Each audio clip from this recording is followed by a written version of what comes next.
Christians go as far as saying, if you accept Christ, if you accept his gospel, if you live according to his ways, then you become a child of God. You become a chosen person. You become a child of Israel.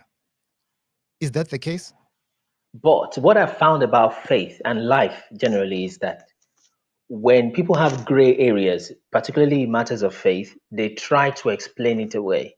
Okay. And I believe that the more we have answers to those questions, the more or the less explaining away we have to do. Most of the things that people don't understand in scriptures, they try to just play the figurative card or say, oh, maybe that's metaphorical, or maybe that's just a parable. But too many, the more I've researched, the more I've seen that many and more things in scriptures are more literal than we think that they are figurative, is what I've found out. So yes, it changes you spiritually, because I would identify as a Christian in that sense myself. So it changes you when you know God. You may not need that ethnicity to know him. And that's one big, should I say, disclaimer or a call to action or a takeaway I want people to take from this interview. The knowledge of what I'm about to share is not going to redeem you in that sense. It's not going to make you a better person. You could use the knowledge to your own detriment, really. What will really change you is when you let God into your heart and you let Jesus into your heart and to change you, you see. But then the Bible has been there for thousands of years. There's hardly anything I want to share here that's not going to be in the scriptures already. Maybe just a few other facts from other books. But then knowledge in itself does not change, you know. But then what really changes is encounter with the spirit that inspired those scriptures. So it's a little mix of both. But then to answer the question straight on, we're going to be bringing more things in a more literal perspective, so people can discard those other excuses they have tried to make to help God in explaining the scriptures. Many of them are literal, actually. So, what's at the center of Kunle ministers? Spiritual edification, personal development, of course, and as a Christian body, Christian group, yes. Okay, let's get into it. You've got a Great. platform, chosen people of God. This is how I Mm, termed it in my head. mm. Someone is trying to call me. Let me just cut them off. This is how I termed it. Sorry for that. This is how I termed No, it it's in okay. my head. God's chosen people, Mm, how their current state,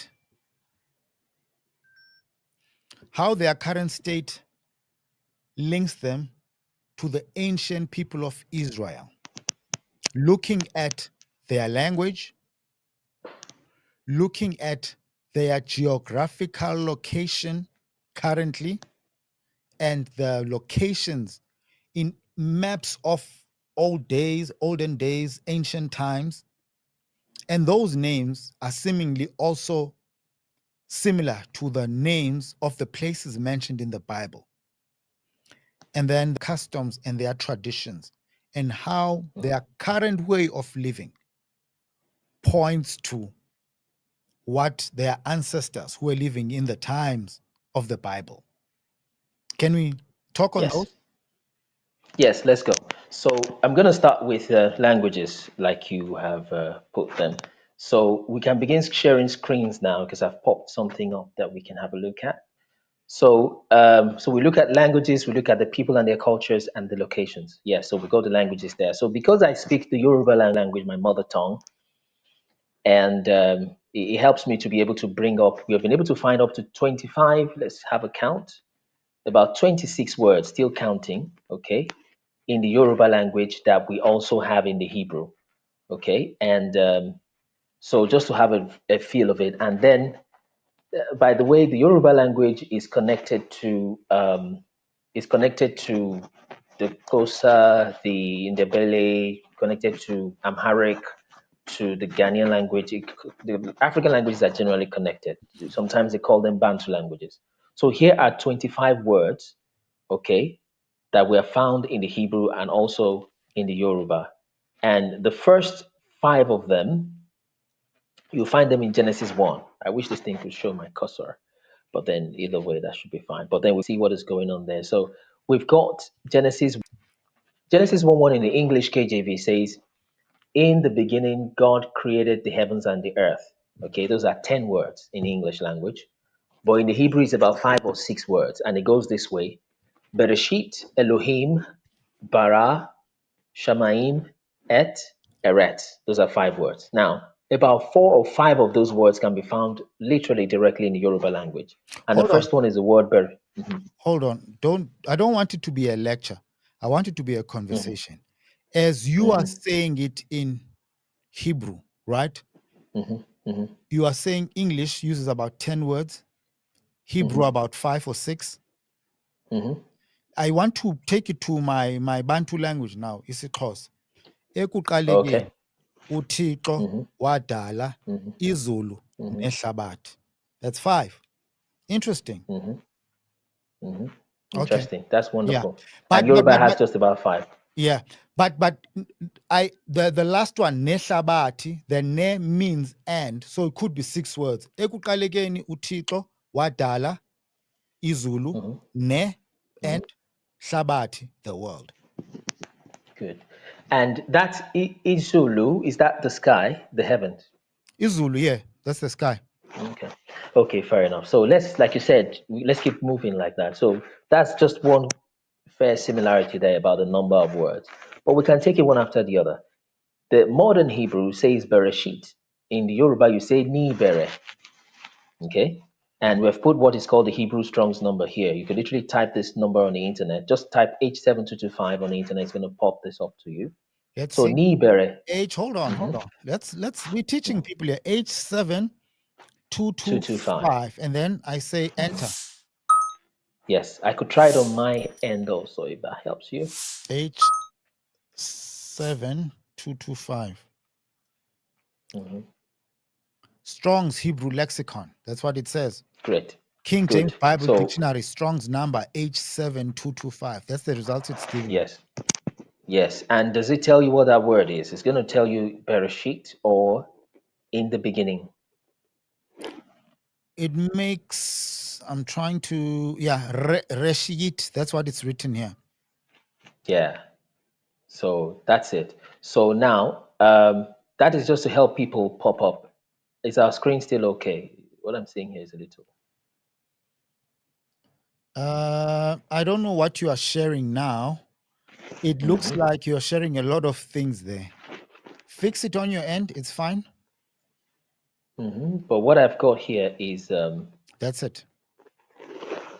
okay. Can you see the screen? What can you see there?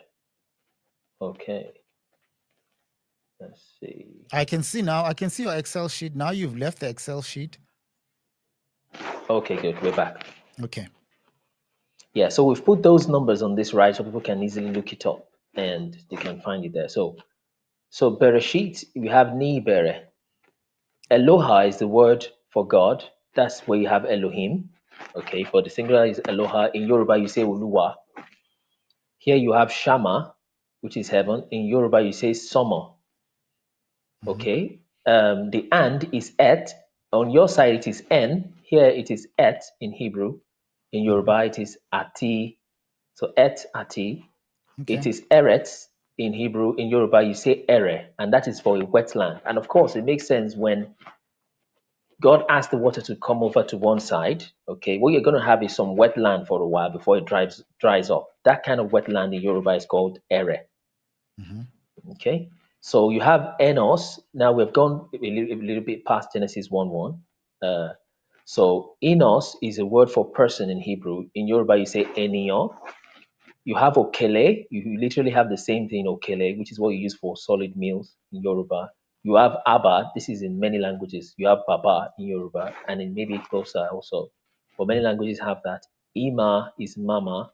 Malak is angel. In Yoruba, you say malaika. Yeah. Also in Hausa and some other languages. So you say ba or bo in Hebrew. In Yoruba, you say bo. It means to arrive. Mm-hmm. So Kaabo means the time of coming. And these are the scriptures you can easily pull out those words. Yeah. In Yoruba, you say Kaabo, it means welcome. Lago is the modern Hebrew for to dwell. In Yoruba, you say Lugo, which means to stay or to lurk. Oshe or Ashe, you might have heard that before. That means to do, or he made, or he did, or he do. Yoruba, you say Oshe. Ra means bad in Hebrew. Ra means rotten in Yoruba. Rabrabata means great or big. You say Rabata in Yoruba. Big is Gadol. You say Gidigbo in Yoruba. Ani means I. In Yoruba, you say Emi. Batal is onion. You say Alubosa. Ruwa is noise. You say Ariwo in Yoruba. Nabi. By the way, this Nabi is interesting because when you say Nubia, Nubia, by the way, is the people in the southern part of Egypt, okay? And you Hmm. call them Nubia. Yes. But then when you break down that word, it's like saying Nubi and Yah. Yah is the name of God. I'm sure you heard that Yeah, before. yeah, We yeah. get hallelujah, yes. And Nubi means prophet. So when you say Nubia, it's as good as you're saying the prophet of God, you see. But in Yoruba, you say Anobi, also in Hausa. Mm. So Beraka is for blessing. Yoruba, you say alubarika. You say ekad in Hebrew for one. In Yoruba, you say okon, Hmm. ekad. C is roe or ray. Yoruba, you say ri, means to see. Baal is Lord in Hebrew. In Yoruba, you say Baale, which means chief of the land or chief of the house. Okay. So Perez is means to break. In Yoruba, you say pere pere. It's like an adjective to mean you turn something in pieces. So this is 26 words and still counting.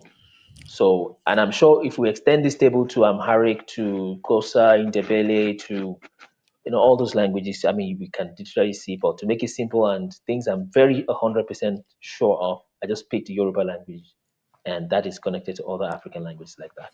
So that's one strong thing we've got for languages right there. Okay. No, this is interesting because I've heard a couple of people come through on the platform who also link the languages of the Bantu people or the Sub-Saharan people to ancient Hebrew. Vedron, he's done intensive research on the language aspect of the Bantu people and how it links to Hebrew.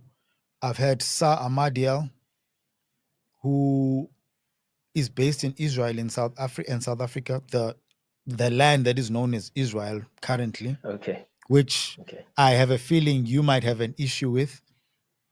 He okay. also So made there's a place. Sorry, reference. sorry to Yeah? cut you short. There's a place called Israel in South Africa. You mean?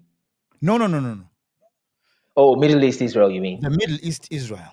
Okay, no, that's fine. Okay, go Yeah. ahead. Okay. He made reference to a word that was used in Hebrew that's similar to a word that is used in isiXhosa or isiNguni. isiNguni would be isiZulu, isiNdebele, isiXhosa, and isiSwati. Those are all Okay, Southern African languages. He made mention of this word ukan, something along those lines, which means they are here. NgesiXhosa, we okay, say ukhona. So there's similarities. okay. All these people speak Hmm. on the similarities in the language between languages that are currently spoken in sub-Saharan Africa and ancient Hebrew. You've also come up with that. Are there Yeah. any other things that show in the language besides the 26 words that you have personally come up with? Are there any other things that link us in terms of the language, or maybe not us, but people of West Africa, the Yoruba in this particular Hmm. context, to Hmm. ancient Hebrew language or lexicon? Yeah, there is that's just about all. Most of the other things would already be taking us to the next stage, which is the people themselves and their cultures, because there are some words that they say in the culture that would link us to the ancient Hebrew, as it were. But then it's not so particular to Yoruba. The most you hear about Yoruba is just in these languages. And like I said, the reason why I've picked that is because that is the language I am 100% sure of the words and their meanings. So, and in fact, when you check that table, you're going to see some other words, some Amharic, some words like that there. So it's not just the Yoruba people. I believe it really extends to the south, really, of the continent. Now let's talk about these customs. Yes. A lot of people say they always mention circumcision. And Yes. interestingly enough, we haven't had a serious look at the links between West Africa and ancient Hebrew people. Most of these guys usually make reference to the sub-Saharan people in the southern parts, the Bantu. But I remember I had an interview with Bishop Nathaniel. He was Okay. looking at maps from the 16th century, which is the 1700s, which were Yes. looking at places in West Africa up to the coast Mm. of the Atlantic Ocean, where Mm. some of these places had similar names to names in the Bible. Mm. But now, customs, the one thing that they usually mention is circumcision. What other Yes. customs can you mention that are seen in current people of West Africa and ancient people of the Bible? Yes, I believe it extends, like I said, to Southern Africa. But by the way, is there circumcision is practiced in Southern Africa, isn't it? Yes. Yes, exactly. So it's not just West Africa, but it's, to be honest, it's quite concentrated there. But yes, circumcision is one. The next one will be the payment of bride price. Hold on the circumcision. There's something Mhm. different with us here. We do it as young men, but in the Bible, Okay. the reference is at 8 days. And I think some tribes in West Africa also do it that early. Maybe you want to talk on. Yes. Okay, fine. Let me just stick with West Africa then in this case. So yes, it's exactly on the eighth day that is done in the West African cultures, in the Igbo, in the Yoruba, and part of the Hausa. So the Igbo and the Yoruba is the southern part of Nigeria, south, west, and south, south of Nigeria, and then the east of Nigeria into Cameroon. Okay, and then some parts of the north, because that part that is the Sahel all through Africa like that is a very important line, and we'll talk about that when we get into locations. That is where the Ur of the Chaldees happened to fall into, where Abraham descended from. So, where we've got circumcision. And by the way, if you want to copy people's culture, like I usually tell people, you can copy people's sagging when they put down their trousers. You can copy putting an earring. Those are not. But then when you talk about cutting off the foreskin of an 8-year-old, that's not something you just want to copy. It's got to be something that is deep rooted. So it's not something, definitely not something that was copied from the West or from colonizers or even from missionaries. No, absolutely not.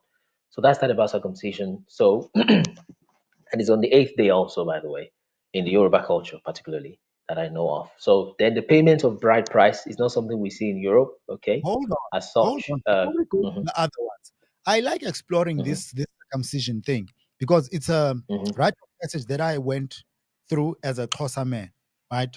But as mhm, I'm saying, ours is at about the age of 16. And we mhm. somehow link it to Esxhoseni, a guy called Somakwaza. I don't know how true that is because when I heard that story when I was there, I thought it was absolute nonsense because everyone has a different way of explaining how Somakwaza came to be a man or how he became circumcised. Because I just didn't buy that story. But I want to find out in the other tribes of Africa, do Mhm. you have a background of how the Yoruba, the Igbo got to be circumcised? Someone did mention something about the Ashanti people also practicing some of these customs. I don't know if you know. Ashanti are mainly from Ghana, right? That's also West Africa. Yes. What's the history behind this circumcision? For me, I do not know any history. We just do it. I was not able to get anything from my parents or even from research. Though I've not searched, but I don't have anything with regards to that. We just do it. And in fact, the more you don't have an explanation for something, probably the deeper it is in the culture. They just do it without thinking. That's to show how deep rooted it is. I mean, in my opinion. So we don't have that. But then in Kenya, for example, there is a Kikuyu people, and if I'm right, yes, there's a Kikuyu people in Kenya. And from what I've gathered, if you tell a Kikuyu man, if I'm not getting that name right, someone could correct me in Kikuyu the or comments or something. Gikuyu? It's correct. Kikuyu Kiku. or Okay. Gikuyu? I think it's K. Yeah, it's K. Good. Yeah, okay. Okay, great, great. So I've heard that if you were to tell a Kikuyu man, maybe a more local man, maybe not the educated ones in that sense, that hey, you guy, you are the uncircumcised, it could literally punch you in the face for saying that. I mean, if Same with Xhosa people. exactly, So it goes as I far. mean, if it, Yeah, sorry. yeah, yeah, I mean, if it would take him to pull down his trousers or something to prove to you that you crazy, what are you talking about? That's You exactly what understand? it is in my culture, Kunle. In Exactly. Xhosa, if you are not circumcised, you are literally a boy. And calling a man a Wow. boy is utmost Wow. disrespect, right? In any Yes. Really, yes, exactly. So something that deep seated into the culture is not something they just borrowed somewhere along the line. No, it's got to be something really rooted, and it's not a religious thing, by the way. I mean, irrespective, they are Muslim Nigerians, Christian Yoruba, they just do it. So it's more of a cultural thing than spiritual, yeah, or religious. Yeah. So paying of bride price. Um, Let me go to Olauda Equiano. There's a young man whose name is Olauda Equiano. Okay. And I could just pop that up if that would help. But if not, we could just keep talking. So he was taken, basically kidnapped as a slave, but then he was saved, interestingly, by an Englishman or someone from Europe like that. So then they took them to Sierra Leone and things like that. So I think anyway, long story short, he wrote a story about his people. I mean, if the screen is going to allow us show that, we could just type Olauda Equiano. So that's it, a writer. There we go. Boom. So the title of the book is The Interesting Narrative of the Life of Olauda Equiano. So it's more of an autobiography. Now, he's an Igbo man, by the way, which is Eastern Nigeria. So he was not trying to prove in the story, his goal was not to try to prove that he's a Hebrew. That's not the idea of the story. The story is just to tell about his life, okay? But in the process of it, he mentioned something called purifications that happen when his mother used to menstruate, of course. I can imagine he was one of the early children, but he was so fond of his mother. But there is this way they put the parent, the women, in a special um, place while they are menstruating. They give them a different kind of apartment, so to speak, to stay until they're done with the menstruation. So, and in fact, he said he could remember clearly because um, he is so fond of his mother and he would want to play with his mom and things like that. So they would have him stay there with his mom until she is done with the purification and they both can come back, to the main house. In my mind, I just call it free Airbnb. I mean, those are the kind of days you wish you can menstruate also, so they will give you a free apartment to stay, on a lighter note. But then that was how, and that is exactly what you find in Leviticus 18. That is not a religious thing and all of that. So that's that about purifications. Then also the worship of elders. I call it worship, even though we call it greeting. But then in Yoruba land, if you want to greet your parents as a lady, both of your knees go on the ground. You kneel to greet them. And as a young man, if you want to greet your parents, you prostrate on the floor and literally like your nose is on the ground, you're flat on the floor. And I do not know any other posture that can describe worship better than that, in my opinion. So that's worship and reverence. Yeah. Let's talk about this issue of worship. Mm-hmm. I had an episode with my father. He came to visit us Mm, from mm, wherever he stays to where we are. And I managed to spend some time with him. I can't remember if it was last year or the year before, but I managed to spend mm, some time with him and just sit down. mm. I like arguing with him. That's how we connect. We argue a Okay. lot. But for some reason, this day, he was telling me about a powerful South African author. The guy's Mm. name is S.E.K. Mkai. By the way, Okay. a great Kikuyu person almost Mm. worships S.E.K. Mkai. This Kikuyu person is Ngugi wa Thiong'o, famous African Okay. author. Anyway, so I'm Mm, sitting here, I'm listening to this man. mm. I don't know how this is going to make a lot of people feel, believers, Christians, but as I was listening to him, I'm like, this man is my God. Mm, And I just said, I thought, for once, let me not argue with him. Let me just take in whatever it is that he's bringing forth. mhm. I don't know if it's maturity on Wow. my side or it was a spiritual thing on my side, but I got moved when you use the word worship for our elder. Mhm, Because worship mm, is sort of like an ordinance or something that is exclusive for God. But mm. now I'm thinking of a scripture in the Bible that says, honor thy mother and thy father. That could be translated Yeah. any other way, right? But it means Mhm, mhm, utter reverence and mhm. respect for these people. Carry Yeah. on. It just brought that thought in my mind. Yeah, I know. I know. That's wonderful. And that's very true. I mean, it's very close to worship when you literally prostrate to greet your parents. It's something else. And then that would almost naturally extend to the ones that have passed on. Now, in the Yoruba culture, we would not, they would not necessarily worship them in that sense, almost going into necromancy. But then you see, I mean, people say the God of who? Abraham, Isaac, and Jacob. I mean, what? That's as good as mentioning the past, ancestors and things like that. So that's that about respect or worship for elders. And then the way the sacrifices are made, the killing of the chicken, killing of the goats, the way their priesthood is done. Okay, even though of course a lot of it would have lost meaning and all that, and a lot would deviate into idolatry as we know it. In fact, which was literally happening in the Bible days when the northern kingdom would set up their own altar different from the southern kingdom, and they would put whoever they want in their priesthood. But it was just a kind of adulteration of the real thing. And maybe the last one I want to mention with regards to culture is what they call there's a culture in Ghana where they paint the post, the lintel. Okay, I wish I can remember the name of that tradition now. They Passover paint. well, in the Yes, Bible, it's right? Passover.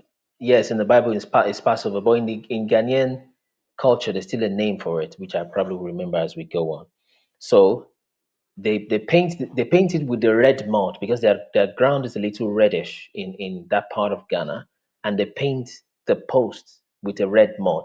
And then a young man is a rabbi now, but basically he's Ghanaian, and I think it's a Shante or something that he's come from. He's saying that is come from that same thing that is written in scriptures of them to paint their lintel with the blood of the lamb because they could not afford to buy lambs, and so then it transitioned into using the red mud on the ground to just paint the lintel. So it's not a religious thing, it's a natural traditional thing that they do, and it's come literally from there.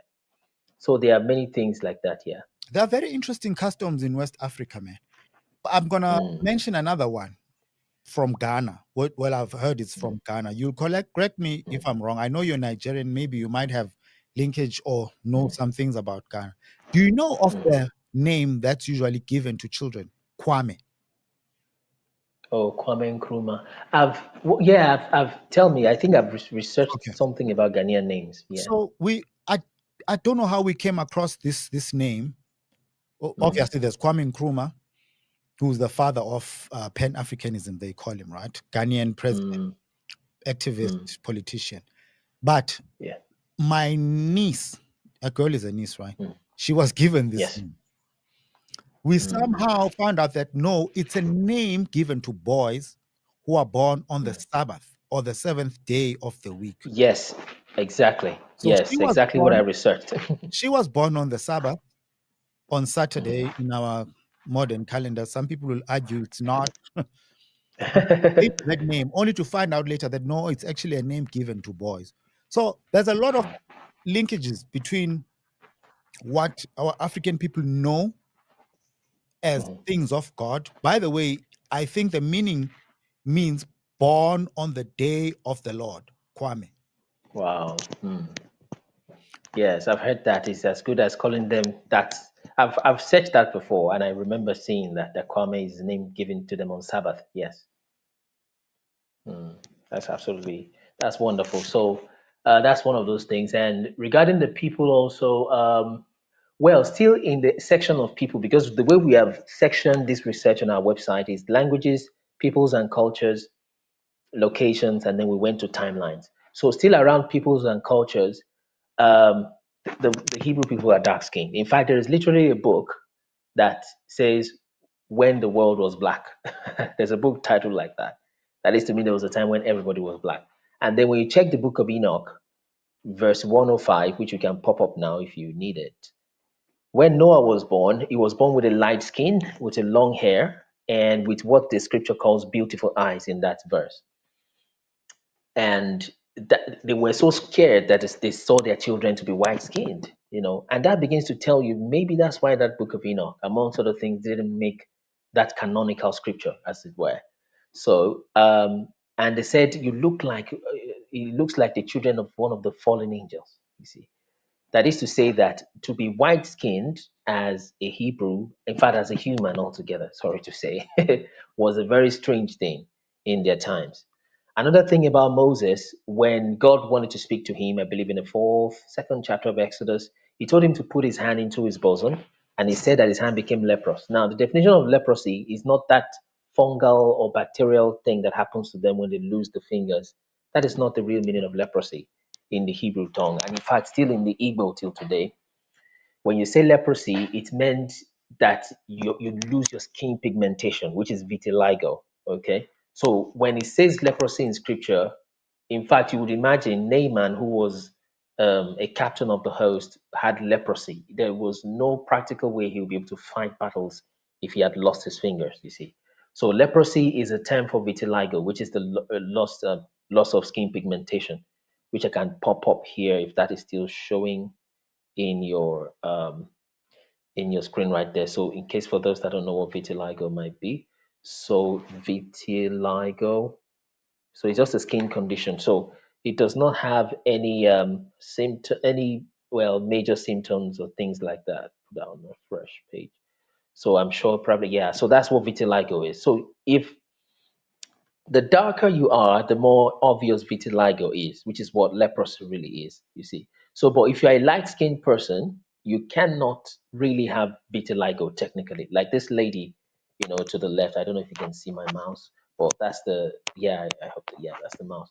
Yeah, so this person, if she has vitiligo, I mean, it's either impossible for her to have it, or maybe, I mean, it's just going to be very, very, you can't see it, you can't tell. But vitiligo is a loss of skin pigmentation and part of the hair also. So the thing comes to attack the melanin, so to speak. It's what it is. And you can imagine how it may feel, uncomfortable when someone just pops up in your face and they look like this, part of their nose is patched, or so it's something that can affect people's beauty. So they are put on the outside of the camp. But long story short, that's what vitiligo is. Okay, so the people are dark skinned, and that's just what it is. So that's that about the cultures and the people. Let's move to the other part now, which is a very Yes. Yes. Controversial. controversial and highly disputed. I remember we hosted a sister who's also delving into the research on ancient Israel being in Africa. Hmm. People on the comments were just complaining. Tyranny Cherie is her name. Okay. People were just complaining, saying, "Hey, man, you can't say that Euphrates is in West Africa, or one of the rivers that's mentioned there, of the four rivers in Eden, is the Blue Nile, because back then, before the flood, the world was one solid mass, land mass, and Yes. then after the flood, Okay. the continents were created or were shifted around. Okay. Do you have compelling evidence that will convince Yes. even the doubters that no, the place that is currently known as Israel today in the Middle East, as you call it, some people even make fun of the term. What does that even mean? Is actually Hmm. not Israel. Israel is here in sub-Saharan Africa or West Africa. I don't know what you're going to come up with, because it I seems know. like everyone comes up with their own location to suit Yeah. their tribe being the chosen people. This is Enoch speaking. After a time, my son Methuselah took a wife for his son Lamech. Okay. She became pregnant and brought forth a child, the flesh of which was white as snow. You will notice when they talk about leprosy, they say it's as leprous as snow. If leprosy is talking about fingers being chopped off, there's no point talking about snow or whiteness, by the way, in leprosy. Just to tell you, leprosy is vitiligo. So, and red as a rose, so whitish, reddish. Okay, that's like pink, you know.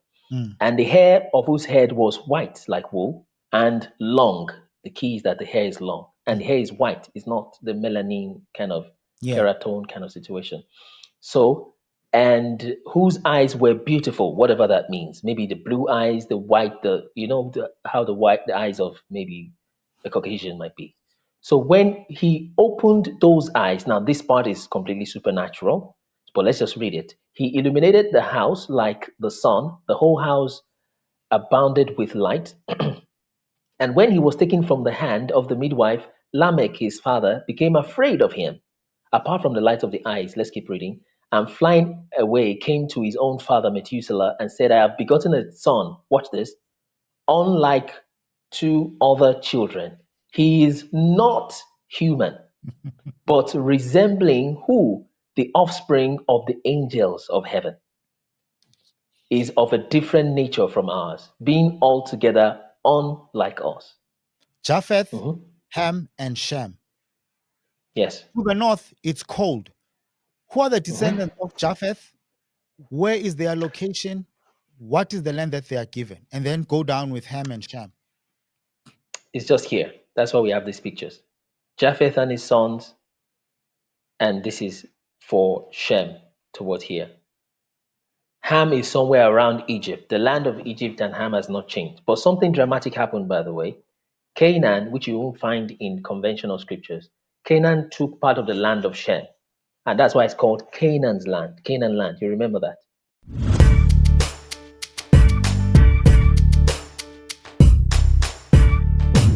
So now this is when it's getting more interesting, really. So first off, the first thing we need to do is to knock off the obvious, okay? The one that we know as the Middle East. So the first problem that that Middle East has is that that land was assigned in 1917 thereabout, first off in what is called the Palestine Mandate by the Rothschilds. And you know who the Rothschilds are, by the way, you know, the banking corporation of the world. So they, in the Balfour Declaration, yeah, the Balfour Declaration of the Palestine Mandate. They did that in 1917. That's when they did that, and trouble started. And then the 1948 thing happened also after the Second World War. Then next, that land is 40 times smaller than Egypt. Okay, and Egypt is 1 million square kilometers.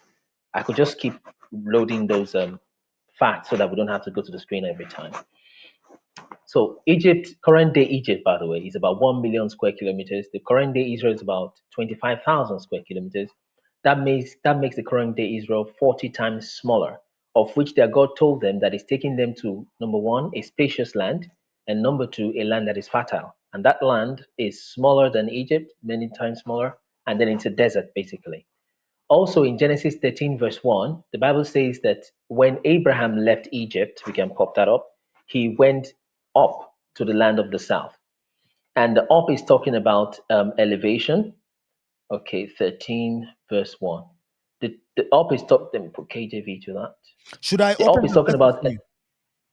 no, I could open it here if you don't mind. I've got Fine. it already, if you can see my screen. Okay. Yeah. So, so can you see it on the screen already? This should come up, yeah. Okay, great. So let's see font size. Let's make it just large. See what that is. Okay, great. So, and Abraham, oh, gone to the next chapter. So, pick that away. Great. And Abraham went up out of Egypt. This up is talking about elevation. Is the Hebrew word wayal. So he went up out of Egypt, he and his wife, and all that he had, and Lot with him into the south.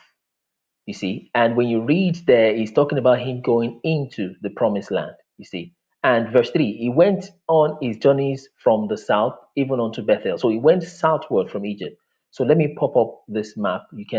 Anyone can download this map, by the way, from our website, cornellministers.org. So what is popping up from the research as the land where all these Bible events takes place is just about here.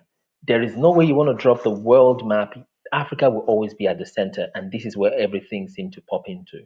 So the land of the chosen people is somewhere from this, I mean, literally green area, all the way into the south here is what we have found.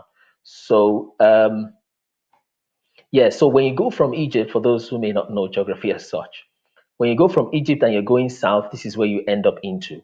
Next, when they cross this, the Red Sea is what it says they crossed, not the Red Sea. This is the Red Sea, okay? But then this is the Red Sea. This is the Sea of Reeds. It's just a play of language when they move that and they say it's the Red Sea. Please, That can only work in the let's English dwell language. on the Sea of Reeds or the River of Reeds. Where are you getting Great. it from? It's not the first time that I'm hearing it. Ron also speaks on that. Ron Donald Jr. Hmm. So Ron Hmm. Donald Jr. Yeah. Yes. He also speaks of the Sea of Reeds, and he was Mhm. called to task when we had that interview. People saying, no, it says the Red Sea. And it's mostly Western Oh, people, white people who are advocating for Red Sea, right? yeah. Hmm. So I understand that. give us proper reference on this Hmm. one, Kunle. I won't let you go I easily. know. I know. East wind, just it's live and Google is free, by the way. East wind part the Red Sea or part the sea, whatever. Sea of But Reeds. let's put Red Sea, part in the sea, whatever. No, let's just use their language, Red Sea. Okay, cool. I want to get that verse because when you know the truth, you don't need to memorize most of Exodus these things. 14 to 21. 21, yeah. So EX 14, verse 21. Interlinear is what we're gonna do. Okay, what does that mean, Okay. interlinear? Well, it's just the Bible that puts Hebrew in between. Okay. What you yeah. So interlinear. There we go. Yeah. Let's see what this pops up. Okay. Um, if this Hayam. Okay, this is just C. Let's see. Let's see. Red Sea. Let me just see Red Sea Bible verse. Red Sea Bible verses. Yeah. You are on something now. So. Now, no, we are hosting Kunle, who Mm, is the founder of Kunle Ministers. One mhm. of his life's mission is to show you that God's chosen people, ancient Israel, is not in the Middle East, but it's the people in sub-Saharan Africa.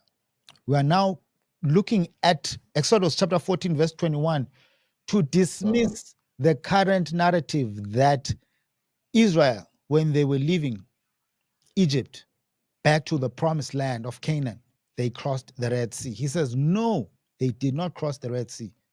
They crossed the Sea of Reeds. Prove it, Kunle. Mhm. Mhm. Sea of Reeds being So, Nile River, right? yes, the Nile River. So, let's see Red Sea Bible verses. We're looking for the one that mentions Red Sea. If you can find it before me, that would be great. There it is. Just It's any. Psalms 136, 13 to 26, the first sentence on Psalms. To him which divided the Red Sea into parts. It's making reference to Okay. the Exodus, right? And then on Okay. chapter 13, verse 21, I saw Red Sea there too. Let me, okay, which one? Exodus 13:21. Yeah, No, maybe the first mention. That makes it easier in context. okay. It should be Is he that in Exodus 13:21? If you can 21 find it there, we can pick anyone. Yeah. or 14:21. I'm not sure now. Okay, let me say Red That's Sea, okay. verse parted. He's going to bring the whole So chapter. it's It's just a Exodus problem. 14:21 to 29. Let's read the whole scripture. Okay, great. Let's go to 14:21. Do you want me to? Are you opening it on your side? Yeah, just look for anywhere where the word Red Sea comes up in the It's KJV. in the So we first can open it up here. chapter 21. Sorry, verse 21, Verse 14, 21. 21. Mhm. Moses raised his hand over the Red Sea. That's the first sentence. Oh, great. Good, good. So let's see. Yeah, so let's look at it here. And stretched out Moses his hand over the sea. Here it just says the sea. Is Hmm? that KJV you're reading from? I'm reading KJV. It should be. Yeah, No, yeah. no, wait, let So me here go. it says, Hold on. Let me go to. No, no, no. Now I've got KJV, right? oh, good, KJV says, and Moses stretched out his hand over the sea. Should I beam it? good. So Fresh? Or let's pick the one that has Red Sea in KJV. no, no, no. KJV has over the sea. NIV Yeah, let's keep has, reading. pardon? If Oh, we can keep reading, okay. yes, that verse, the verses, yeah. Okay.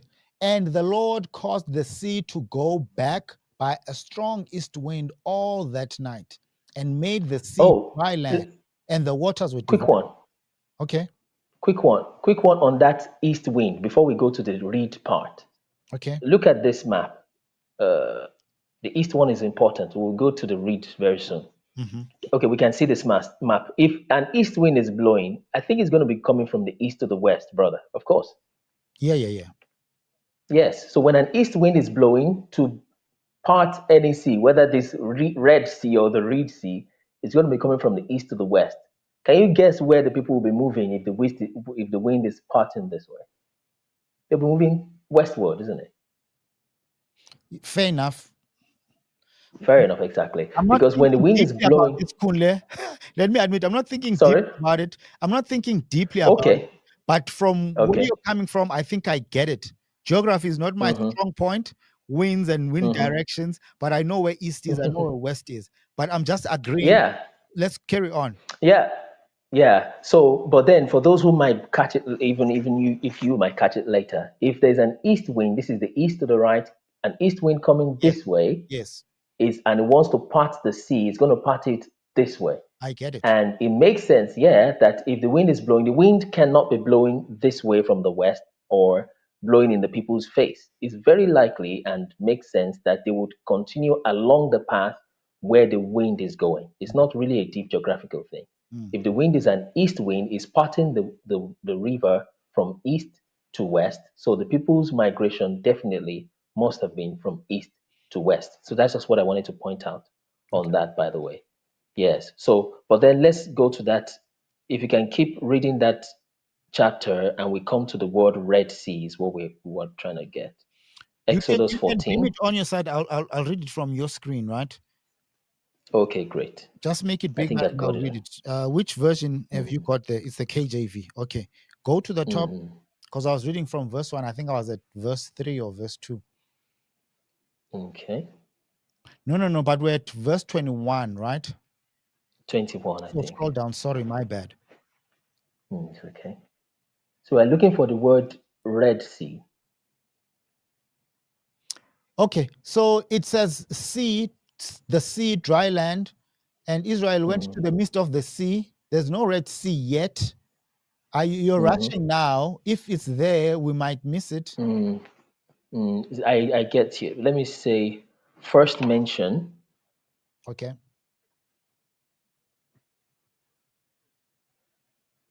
of Red Sea.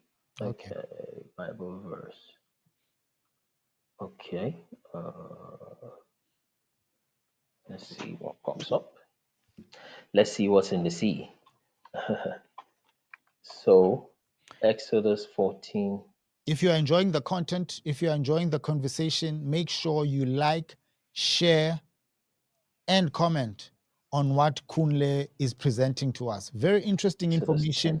10:19. I must say, it's quite interesting that in the first mention of Moses parting the waters, there is no mention of the Red Sea from the King James Version, which is the version that most, for lack of a better word, dogmatic Christians seemingly always go for.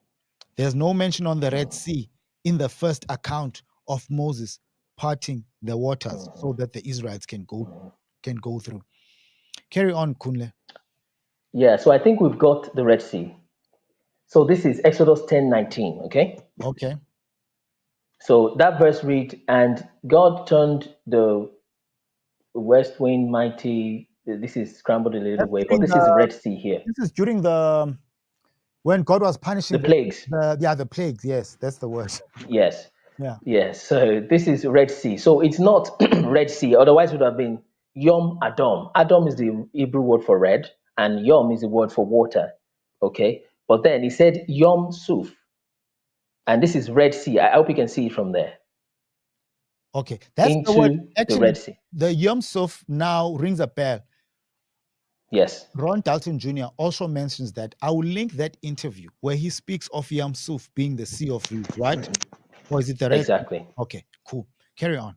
Yes. So Suf is the word for reeds, and Yom is the word for west or for water. So it's Yom Suf. You see that?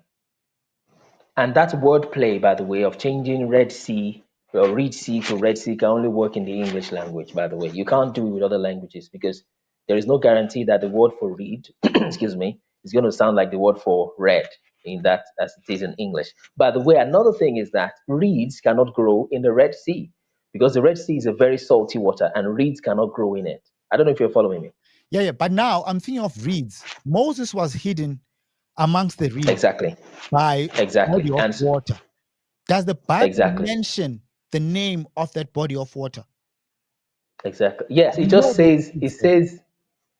yes, it just says the sea, but then it's the Egyptian sea, I believe is what it says. And we know what the Egyptian sea is, the Egyptian water. By the way they say it is just suf, it's just yom. That's the way you say water in Hebrew. Okay, or mayim is the Hebrew word for water. So yom is the word for water body.